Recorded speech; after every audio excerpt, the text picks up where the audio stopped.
അസ്സലാമു അലൈക്കും വറഹ്മത്തുള്ളാഹി വബറകാതുഹു. ബിസ്മില്ലാ വൽഹംദുലില്ലാ വസ്സലാത്തു വസ്സലാമു അലാ അഫ്ളലി റസൂലില്ലാ വഅലാ ആലിഹി വസ്ഹാബിഹിൽ ഫായിസീന ബിറിദല്ലാഹ്. അല്ലാഹു സുബ്ഹാനഹു വ തആല നാം പിടിച്ചിരിക്കുന്ന നോമ്പിനെയും നാം കൊടുക്കുന്ന സദഖകളെയും നിർവഹിക്കുന്ന തറാവീഹ് ഉൾപ്പെടെയുള്ള മുഴുവൻ ഇബാദത്തുകളെയും സ്വീകരിക്കുമാറാകട്ടെ. പ്രിയമുള്ളവരെ, വിശുദ്ധമായ റമദാനിൻ്റെ രണ്ടാമത്തെ പകലിൽ നോമ്പുകാരായിട്ടാണ് നാം ഓരോരുത്തരും പ്രവേശിച്ചിരിക്കുന്നത്. റമദാനിൻ്റെ ആദ്യത്തെ ദിവസം നമ്മൾ നിന്ന് വിട പറഞ്ഞു. പവിത്രമാക്കപ്പെട്ട ദിവസങ്ങളിലേക്കും രാത്രികളിലേക്കും നാം കൂടുതലായി അടുക്കുകയാണ്. റമദാനിൻ്റെ ഇന്നലത്തെ ആദ്യത്തെ പ്രഭാതത്തിൽ റമദാൻ തണലാകേണ്ടതിൻ്റെ ആവശ്യകതകളെക്കുറിച്ചാണ് നാം സൂചിപ്പിച്ചത്. റമദാൻ തണലാകണമെങ്കിൽ ചില ഇബാദത്തുകൾ റമദാനിൽ നിർവഹിക്കണമെന്ന് നാം മനസ്സിലാക്കി. 1-2 ഇബാദത്തുകൾ മാത്രം റമദാനിൻ്റെ തണൽ ലഭിക്കുവാൻ ഉതകുന്ന 1-2 ഇബാദത്തുകളെക്കുറിച്ച് നമുക്കിന്ന് മനസ്സിലാക്കാം. റമദാനിൻ്റെ തണൽ ലഭിക്കുവാനുള്ള ഏറ്റവും ശ്രേഷ്ഠകരമായ ഇബാദത്ത് അത് നോമ്പ് തന്നെയാണ്. ഷഹ്റുസ്സൗം, ഇത് നോമ്പിൻ്റെ മാസമാണ്. നോമ്പോളം പ്രതിഫലം ലഭിക്കുന്ന മറ്റൊരു ഇബാദത്തും നമുക്ക് കാണാൻ കഴിയില്ല. എന്നല്ല, നോമ്പിന് തത്തുല്യമായി മറ്റൊരു ഇബാദത്തില്ല എന്നതാണ് വാസ്തവം. ലോകത്ത് കടന്നു വന്ന മുഴുവൻ സമൂഹങ്ങൾക്കും അള്ളാഹു വ്രതം അനുഷ്ഠിക്കുവാൻ കൽപ്പിച്ചിരുന്നു. എന്നാൽ പരിശുദ്ധമായ റമദാനിൻ്റെ നോമ്പ് അള്ളാഹു നിർബന്ധമാക്കിയത് മുഹമ്മദ് റസൂലുള്ളാഹി സ്വല്ലല്ലാഹു അലൈഹി വസല്ലം തങ്ങളുടെ ഉമ്മത്തായ നാം ഓരോരുത്തർക്കുമാണ്. നോമ്പിനെക്കുറിച്ച് അള്ളാഹു വല്ലാത്തൊരു വർത്തമാനം പറയുന്നുണ്ട്. അസ്സൗമു ലി വ അന അജ്സി ബിഹി, നോമ്പ് എനിക്കുള്ളതാണ്. വ അന അജ്സി ബിഹി, ആ നോമ്പിനുള്ള പ്രതിഫലം നൽകുന്നതും ഞാനാണ്. എല്ലാ അമലുകൾക്കും അള്ളാഹു തന്നെ പ്രതിഫലം കൊടുക്കുന്നവനായിരിക്കെ നോമ്പിനുള്ള പ്രതിഫലം കൊടുക്കുന്നത് ഞാനാണെന്ന് അള്ളാഹു എടുത്തു പറഞ്ഞത് നോമ്പെന്ന് പറയുന്ന മഹത്തായ അമലിന് എത്രമാത്രം ഗൗരവമുണ്ട് എന്ന് മനസ്സിലാക്കാനാണ്. അള്ളാഹു പ്രതിഫലം പറയാതെ പോയ അമലുകൾ 2 അതിലൊന്ന് നോമ്പാണ്. രണ്ടാമത് അള്ളാഹു പ്രതിഫലം പറയാതെ പോയ അമൽ മയ്യത്ത് നിസ്കാരമാണ്. മയ്യത്ത് നമസ്കാരത്തിൻ്റെ പ്രതിഫലം എവിടെയാണ്, എത്രയാണ് എന്ന് പറഞ്ഞിട്ടില്ല. ഉഹദ് മലയോളം പ്രതിഫലം ലഭിക്കുമെന്ന് നമുക്ക് കാണാൻ കഴിയുമെങ്കിലും ആ പ്രതിഫലം എന്താണ് എന്ന് നമുക്ക് അള്ളാഹുവോ അവൻ്റെ പ്രവാചകനോ പറഞ്ഞു തന്നിട്ടില്ല. പക്ഷേ ഈ 2 അമലുകളെയും ഇന്ന് നാം നിസ്സാരമായി കാണുന്നു. ഒരു നാട്ടിൽ ഒരാൾ മരണപ്പെട്ടു എന്നറിഞ്ഞാൽ ആ മയ്യത്തിൻ്റെ വീട്ടിൽ ചെല്ലുക എന്നത് സുന്നത്തായ കാര്യമാണ്. പക്ഷെ നമ്മളിൽ പല ആളുകളും സുന്നത്തായ വീട്ടിൽ ചെല്ലുക എന്ന കാര്യത്തിനപ്പുറം പലപ്പോഴും കാണൽ അനുവദനീയമല്ലാത്ത അന്യ സ്ത്രീകളുടെ മയ്യത്തിനെ കാണുവാൻ വേണ്ടിയാണ് തിക്കും തിരക്കും കൂട്ടുന്നത്. പലപ്പോഴും ജനാസ നമസ്കാരങ്ങൾക്ക് പള്ളിയിൽ വരുന്ന ആളുകളുടെ എണ്ണം തുലോം തുച്ഛമാണ്. അവനവൻ്റെ ബന്ധുക്കളും അവനവൻ്റെ സംഘടനാ ആളുകളും മരണപ്പെട്ടാൽ മാത്രം മയ്യത്ത് നമസ്കാരത്തിന് പോയാൽ മതി എന്നൊരു ചിന്ത നമ്മുടെ ഇടയിൽ കടന്നുകൂടിയിട്ടുണ്ട്. അത് ശരിയായ ഒരു പ്രവണതയല്ല. ഒരു നാട്ടിൽ ആര് മരണപ്പെട്ടു എന്ന് കേട്ടാലും ആ മരണപ്പെട്ട വ്യക്തിക്ക് പാപമോചനം തേടുന്ന ഏറ്റവും വലിയ ഇബാദത്തായ മയ്യത്ത് നമസ്കാരത്തിൽ പങ്കെടുക്കുക എന്നത് ഒരു വിശ്വാസിയുടെ കടമയാണ്, ബാധ്യതയാണ്. അത്തരത്തിലുള്ള മയ്യത്ത് നമസ്കാരത്തിന് വലിയ പ്രതിഫലമാണ്, പറയപ്പെടാത്ത വലിയ പ്രതിഫലമാണ് നബി സല്ലല്ലാഹു അലൈഹി വസല്ലം തങ്ങൾ അള്ളാഹുവുമായി ചേർന്ന് പറയുന്ന ഖുദ്സിയായ ഹദീസിലൂടെ നമുക്ക് മനസ്സിലാകുന്നത്. ഇതുപോലെ തന്നെ പ്രതിഫലം പറയാത്ത അമലാണ് നോമ്പ് എന്നുള്ളത്.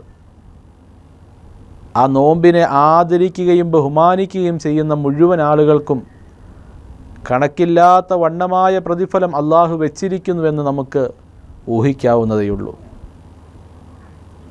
നോമ്പുകൊണ്ട് ദുനിയാവിലും ധാരാളം പ്രയോജനങ്ങളുണ്ട്. 11 മാസക്കാലഘട്ടം നമ്മുടെ ശരീരത്തിൽ അടിഞ്ഞുകൂടിയിരിക്കുന്ന ദുർമേധസ്സുകളെ, അഴുക്കുകളെ പൂർണ്ണമായും തുടച്ചു നീക്കി നമ്മുടെ ശരീരത്തെ ശുദ്ധിയാക്കേണ്ട മാസം കൂടിയാണ് റമദാനിലെ നോമ്പിലൂടെ നാം സ്വായത്തമാക്കേണ്ടത്.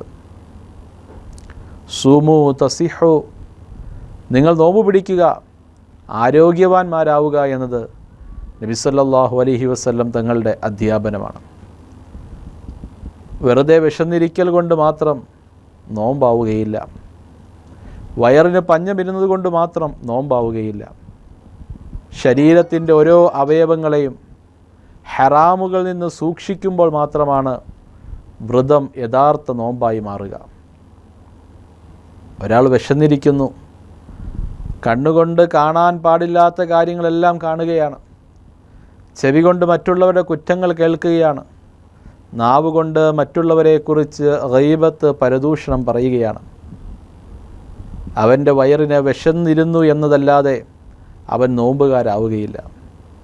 ശരീരത്തിൻ്റെ ഓരോ അവയവങ്ങളും തെറ്റുകളിൽ നിന്ന് സംരക്ഷിക്കുമ്പോൾ മാത്രമാണ് യഥാർത്ഥ നോമ്പുകാരനാവുകയുള്ളൂ.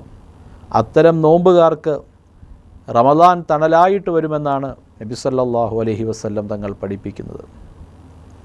നോമ്പുകാരായിരിക്കുന്ന നാം ഓരോരുത്തരും നോമ്പുകാലത്ത് ശ്രദ്ധിക്കേണ്ട ഒരു കാര്യമാണ് ഇടയത്താഴം കഴിക്കുക എന്നുള്ളത്.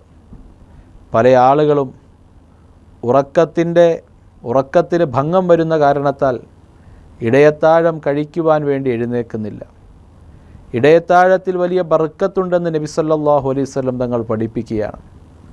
ഇടയത്താഴമെന്ന് പറഞ്ഞാൽ ഒരു ഗ്ലാസ് വെള്ളം കുടിക്കൽ മാത്രമല്ല, അൽ അക്ലു വശുറുബു, ആഹാരം കഴിക്കലും വെള്ളം കുടിക്കലും കൂടിയാണ് ഇടയത്താഴം. ഇടയത്താഴത്തിൽ ബർക്കത്തുണ്ട്. ഇസ്തിഇദാദൽ ലിസ്സിയാമി, നോമ്പിന് വേണ്ടിയുള്ള തയ്യാറെടുപ്പാണ് ഇടയത്താഴം എന്നുള്ളത്. അത് നിങ്ങൾ കഴിക്കണം. അതുകൊണ്ട് ദുന്യവിയും ഉഖ്റവിയുമായ ധാരാളം പ്രയോജനങ്ങൾ നിങ്ങൾക്ക് ലഭിക്കുമെന്നും ഈ ഹദീസിൻ്റെ ബാക്കിയായിട്ട് നബി സല്ലല്ലാഹു അലൈഹി വസല്ലം തങ്ങൾ പഠിപ്പിക്കുകയാണ്. ഇടയത്താഴം കഴിക്കുന്ന വിഷയം പ്രത്യേകമായി നാം ഗൗരവത്തിലെടുക്കണം. നമ്മുടെ മക്കളെ വിളിച്ചുണർത്തണം, ഭർത്താവിനെ വിളിച്ചുണർത്തണം, ഭർത്താവ് ഭാര്യയെ വിളിച്ചുണർത്തണം. എന്നിട്ട് ഇടയത്താഴം കഴിക്കുകയും കുടിക്കുകയും ചെയ്യണം. അത് ജീവിതത്തിൽ വലിയ അനുഗ്രഹങ്ങൾക്കും ഐശ്വര്യങ്ങൾക്കും കാരണമാകുമെന്ന് നബി സല്ലല്ലാഹു അലൈഹി വസല്ലം തങ്ങളാണല്ലോ പറയുന്നത്. അത്തരത്തിലുള്ള ഇടയത്താഴം കഴിക്കുക നോമ്പിൻ്റെ പ്രത്യേകതയാണ്. എന്ന് മാത്രമല്ല, ചരിത്രത്തിലെ ഏറ്റവും വലിയ ചൂടുകാലത്താണ് ഇത്തവണത്തെ നോമ്പ് നാം ഓരോരുത്തരും പിടിക്കുന്നത്. പുറത്ത് പണിയുന്ന, കൽപ്പണിക്കും കെട്ടിടം പണിക്കും പോകുന്ന, വെയിൽ കൊണ്ട് വാടിത്തളരുന്ന ധാരാളം ജോലികൾക്ക് പോകുന്ന ആളുകളുള്ളപ്പോഴും അള്ളാഹുവിൻ്റെ കൽപ്പനയാകുന്ന നോമ്പ് പിടിച്ചേ മതിയാകൂ. അത് പിടിക്കാതിരിക്കാനുള്ള യാതൊരു എക്സ്ക്യൂസും അവരുടെ മുമ്പിലില്ല. കാരണം ഇത് അള്ളാഹുവിൻ്റെ തീരുമാനമാണ്. ഇതിനേക്കാൾ വലിയ ചൂടിൻ്റെ ലോകത്താണ് നബി സല്ലല്ലാഹു അലൈഹി വസല്ലം തങ്ങളും സ്വഹാബത്തും നോമ്പ് പിടിച്ചത്. ആർക്കെങ്കിലും അന്തരീക്ഷത്തിൻ്റെ കാലാവസ്ഥയുടെ പേരിൽ നോമ്പ് പിടിക്കേണ്ടായിരുന്നുവെങ്കിൽ അവർക്ക് ഇളവ് ലഭിക്കുമായിരുന്നു. സ്വഹാബത്തിന് യാതൊരു ഇളവും ലഭിച്ചില്ല. സ്വഹാബത്ത് അനുഭവിച്ച കഷ്ടപ്പാടുകളോ ദുരിതങ്ങളോ ഒന്നും അതിൻ്റെ 10% അനുഭവിക്കേണ്ടി വന്നിട്ടില്ലാത്ത നാം എന്ത് കാരണത്താൽ നോമ്പിനെ മുടക്കും? കുട്ടികൾക്ക് പരീക്ഷാ കാലമാണ്. ആ കുട്ടികളെ നോമ്പ് പിടിപ്പിക്കാതെയാണ് പല മാതാപിതാക്കളും പരീക്ഷാ ഹാളിലേക്ക് പറഞ്ഞു വിടുന്നത്. ഒരു മുസ്ലിം എന്ന നിലയിൽ, ഒരു വിശ്വാസി എന്ന നിലയിൽ ആ കുട്ടികളെ നോമ്പ് പിടിപ്പിക്കുക തന്നെ വേണം.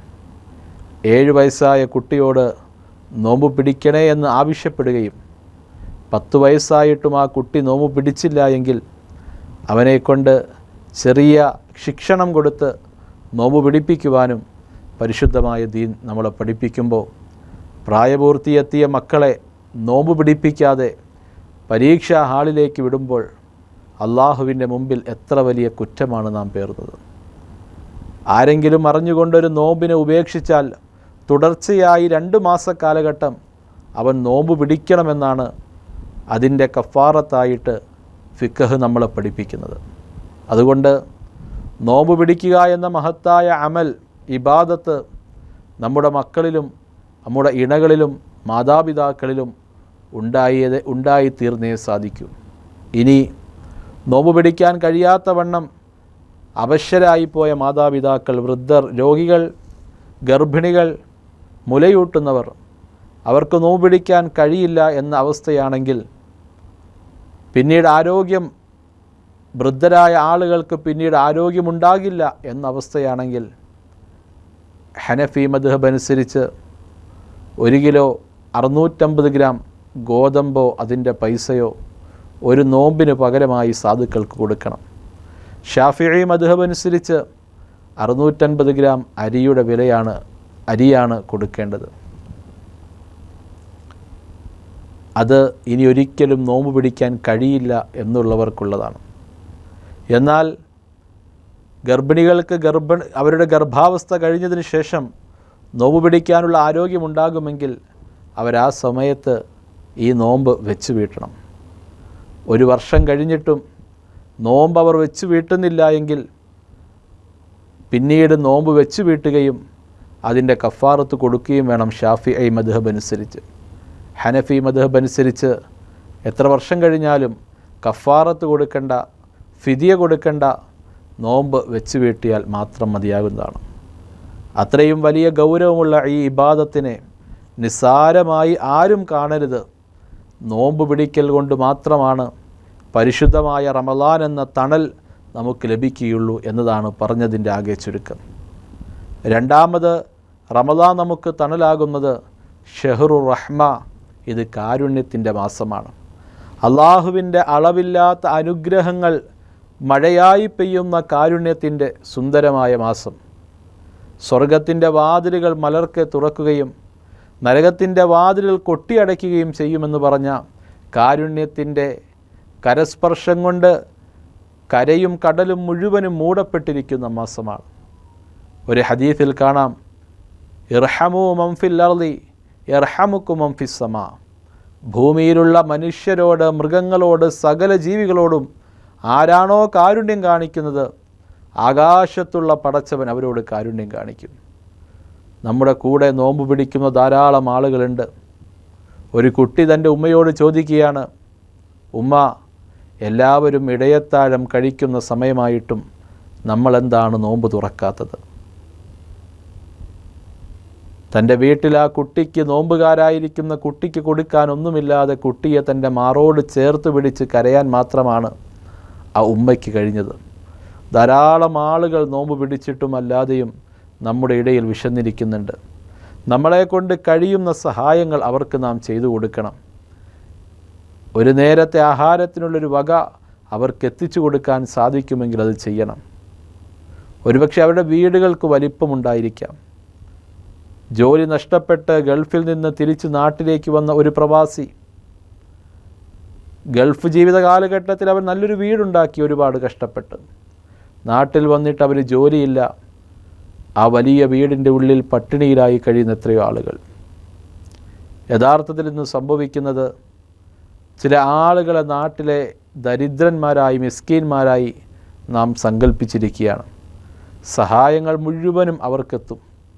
തങ്ങളുടെ അഭിമാനം കൊണ്ട് വീടിൻ്റെ അകത്തെ ദാരിദ്ര്യം പുറത്തു പറയാൻ കഴിയാത്ത ആയിരങ്ങൾ അപ്പുറത്ത് മാറി നിൽക്കുമ്പോൾ അവരെ ആരും പരിഗണിക്കുന്നില്ല എന്നതാണ് ഏറ്റവും വലിയ സത്യം. അത്തരക്കാരെ തിരഞ്ഞു പിടിച്ച് അന്വേഷിച്ചുകൊണ്ട് അവർക്ക് ആഹാരത്തിനുള്ള വക, വസ്ത്രത്തിനുള്ള വക, അവരുടെ രോഗങ്ങൾക്ക് മരുന്ന് വാങ്ങിക്കാനുള്ള വകയൊക്കെ നൽകേണ്ട കാരുണ്യത്തിൻ്റെ മാസവും കൂടിയാണ് പരിശുദ്ധമായ റമദാൻ എന്നുള്ളത്. ഷഹ്റുർ റഹ്മ എന്ന് ഈ മാസത്തിനെക്കുറിച്ച് വെറുതെ അല്ല പറഞ്ഞത്. അള്ളാഹുവിൻ്റെ കാരുണ്യം ഈ മാസത്തിൽ ലഭിക്കണമെങ്കിൽ സഹജീവികളോട്, സഹമനുഷ്യരോട് കാരുണ്യം കാണിക്കുവാൻ നമ്മളെ കൊണ്ടാകണം. നമ്മുടെ വീട്ടിൽ നമ്മുടെ മക്കൾക്ക് ആഹാരം കൊടുക്കുമ്പോൾ തൊട്ടടുത്ത വീട്ടിലെ പാവപ്പെട്ടവൻ്റെയും മക്കൾ ആഹാരം കഴിച്ചു എന്ന് ഉറപ്പിക്കുവാൻ ഈ മാസത്തെ നമുക്ക് കഴിയണം. പെരുന്നാളുകൾക്ക് നല്ല വസ്ത്രങ്ങൾ നമ്മുടെ മക്കൾക്ക് എടുത്തു കൊടുക്കുമ്പോൾ തൊട്ടടുത്ത വീട്ടിലെ പാവപ്പെട്ടവൻ്റെ മക്കൾക്കും നല്ല വസ്ത്രങ്ങൾ ലഭിച്ചുവെന്ന് ഉറപ്പിക്കുവാൻ നമുക്ക് കഴിയണം. അത്തരത്തിൽ സഹാനുഭൂതിയുടെ, സാഹോദര്യത്തിൻ്റെ, സമത്വത്തിൻ്റെ ആ വലിയ കാരുണ്യം കാണിക്കാൻ കഴിഞ്ഞില്ല എങ്കിൽ റമദാൻ ഒരിക്കലും നമുക്ക് തണലായിട്ട് കടന്നു വരികയില്ല. റമദാൻ തണലായിട്ട് കടന്നു വരുവാനുള്ള അടുത്ത മാർഗമെന്ന് പറയുന്നത് കാരുണ്യം കാണിക്കുക, മറ്റുള്ളവരെ കരുണയോടുകൂടി അനുകമ്പയോടുകൂടി തനിക്കുള്ളത് അവർക്കും കൂടിയും പകുത്തു നൽകുവാനുള്ള നല്ല മനസ്സ് കാണിക്കുക എന്നുള്ളതാണ്. ഓരോ മഹല്ലുകളും ഈ ഉത്തരവാദിത്വം ഏറ്റെടുക്കാൻ തയ്യാറാകണം. അവരവരുടെ നാട്ടിൽ പാവങ്ങളുണ്ടായിരിക്കെ ആ പാവങ്ങൾക്ക് തങ്ങളുടെ സക്കാത്തിൻ്റെയും സ്വതക്കയുടെയും വിഹിതം നൽകാതെ മറ്റൊരു നാട്ടിലേക്ക് നീക്കം ചെയ്യാൻ പോലും അനുവാദമില്ല എന്നിരിക്കെ അവനവൻ്റെ നാട്ടിലെ പാവങ്ങളെ സഹായിക്കൽ വലിയ പുണ്യമാണ്. അവർക്കാണ് ഒന്നാം സ്ഥാനം നൽകേണ്ടത്. ഇന്ന് പല ആളുകളും അഭയാലയങ്ങൾക്കും ശരണാലയങ്ങൾക്കും വലിയ പ്രാധാന്യത്തോടുകൂടി സ്വതക്കകളും സക്കാത്തുകളും നൽകുന്നു. അത്തരക്കാരുടെ സക്കാത്തുകൾ ശരിയാകുമോ ഇല്ലയോ എന്നത് മറ്റൊരു വിഷയമാണ്, അതിലേക്ക് കടക്കുന്നില്ല. സ്വന്തം നാട്ടിൽ അടുത്തുള്ളൊരനുജനെ നോക്കാൻ അക്ഷികളില്ലാത്തവൻ അരൂപൻ അദൃശ്യൻ അള്ളാഹുവിനെ എങ്ങനെ കാണുമെന്ന് കവി ചോദിച്ചതുപോലെ തൊട്ടടുത്ത് കിടക്കുന്ന ആളുകൾ പ്രയാസം അനുഭവിക്കുമ്പോൾ സ്വതക്കയുടെ മുതൽ, സക്കാത്തിൻ്റെ മുതൽ നൽകേണ്ടത് അവർക്കാണ്. ഒരുപക്ഷെ അടുത്ത് കിടക്കുന്ന ആളിനേക്കാൾ കഷ്ടത മറ്റൊരു നാട്ടിലുള്ള വ്യക്തിക്കാണെങ്കിൽ പോലും അടുത്ത് കിടക്കുന്ന ദരിദ്രനെയാണ് പരിഗണിക്കേണ്ടതെന്ന് ഈ വിഷയങ്ങളിലൊക്കെ പരിശുദ്ധമായ ദീൻ നമ്മളെ പഠിപ്പിക്കുകയാണ്. മനുഷ്യനാണ് എന്ന പരിഗണന വെച്ചുകൊണ്ട് അത്തരക്കാരോട് കാരുണ്യത്തോടുകൂടി പെരുമാറാൻ ഈ മാസത്തിൽ കൂടുതൽ ശ്രദ്ധ ചെലുത്തേണ്ടതാണ്. അപ്പോൾ റമദാൻ വീണ്ടും നമുക്ക് തണലായി മാറും. അത്തരം കാരുണ്യത്തിൻ്റെ, അത്തരം ഇബാദത്തുകളുടെ നല്ല മാർഗത്തിലൂടെ സഞ്ചരിക്കുവാൻ നാം ഓരോരുത്തരും പരിശ്രമിക്കണം എന്ന് ഓർമ്മപ്പെടുത്തിക്കൊണ്ട് അസ്സലാമു അലൈക്കും വറഹ്മത്തുള്ളാഹി വബറകാതുഹു.